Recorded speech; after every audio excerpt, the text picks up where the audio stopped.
পরিবহন থেকে ঢাকা থেকে কুয়াকাটাগামী বাসে 2-3 কেজি নাগাদ গাঁজা পাওয়া গিয়েছে।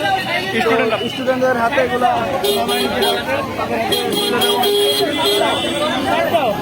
এই যে আমাদের এই জায়গায় গাঁজা পাওয়া গেছে, ওই যে ভিতরে যে মুরব্বী কতটুকু পরিমাণ হতে পারে গাঁজা পাওয়া গেছে এখানে? কি কেজি পরিমাণ হবে?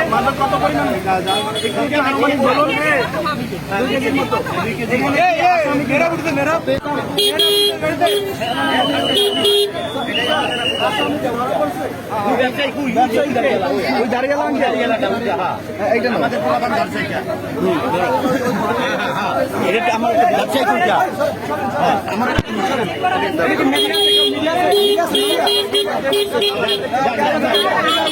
আমরা এই জায়গায় বৈষম্যবিরোধী ছাত্র আন্দোলনের মাধ্যমে আমরা এই জায়গায় ছাত্ররা ঢাকা থেকে কুয়াকাটাগামী লাবিবা পরিবহন থেকে আমরা এই জায়গায় আমরা এদিকে মাদক উদ্ধার করা হয়েছে। এটা ছাত্ররা লাবিবা থেকে মাদক উদ্ধার করে